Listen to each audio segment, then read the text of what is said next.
Nous restons au Cameroun et toujours dans le même sillage. La forte mobilisation sur la toile pour le boycott a sans doute poussé le ministère de tutelle à convoquer Orange et MTN, querellés par les consommateurs pour une réunion demain jeudi à Yaoundé, la capitale, pour assaisonner ces échanges qui porteront essentiellement sur les mesures prises par ces entreprises pour l'amélioration des conditions des services de télécommunication.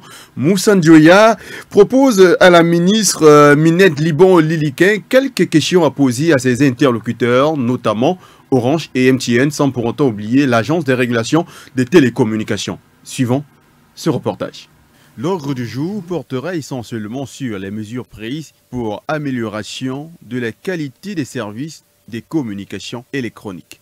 Moussa Ndioya, c'est le nom de cet universitaire connu du landerneau médiatique au Cameroun pour ses positions multiples et variées sur des sujets importants de la vie politique et économique du pays. Dans une lettre adressée au ministre des Postes et Télécommunications, Minette Liban Liliquin, l'homme qui se considère comme étant un consommateur de téléphonie mobile abusé, désabusé et même chromatisé, propose à cette dernière quelques questions à poser non seulement aux multinationales MTN et Orange, mais aussi à l'Agence de régulation de télécommunications, à Camtel et à Nextel.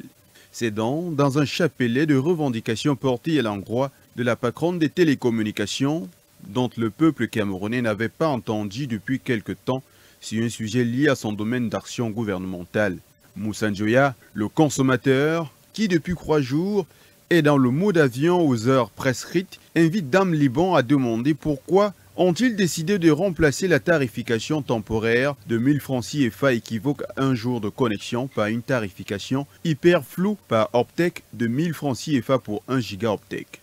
La question d'Internet étant un sempiternel problème, à quoi renvoie par exemple 1 giga Optec au Cameroun, c'est-à-dire combien de temps peut-on faire en regardant des vidéos sur les plateformes telles que YouTube, Facebook, WhatsApp et autres.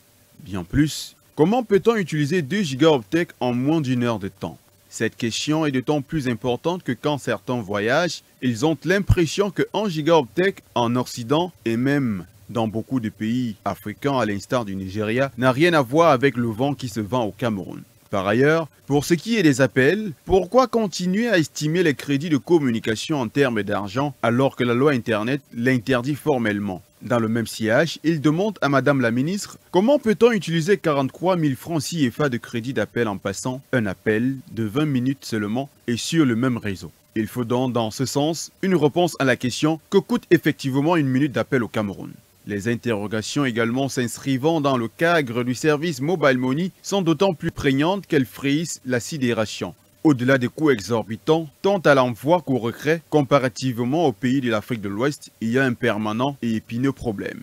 La très grande majorité d'entre les abonnés n'arrivent pas à récupérer l'argent contenu dans les comptes mobiles de leurs parents décédés. Madame la mine Postel devra leur demander que devient l'argent des titulaires de comptes Momo et Orange Money décédés. Comme tel, la téléphonie nationale n'aura pas à échapper. Les responsables devront expliquer comment se fait-il qu'en 2023, les puces et les modems sont toujours indisponibles dans leurs agences, mais disponibles en face chez les partenaires qui les vendent 2 à 3 fois plus cher. Ou encore, qu'il soit impossible de faire une simple recharge de connexion Internet ou de crédit appel à distance à partir de son téléphone ou de son ordinateur malgré les publicités mensongères. Somme toute, la ministre des Postes et des Télécommunications aura du pain sur la planche car l'ultime but sera de satisfaire les consommateurs camerounais qui sont plus que jamais engagés dans le mouvement de revendication dont l'opération est désormais mot d'avion entre 12 h et 14 h sur les réseaux MTN et Orange.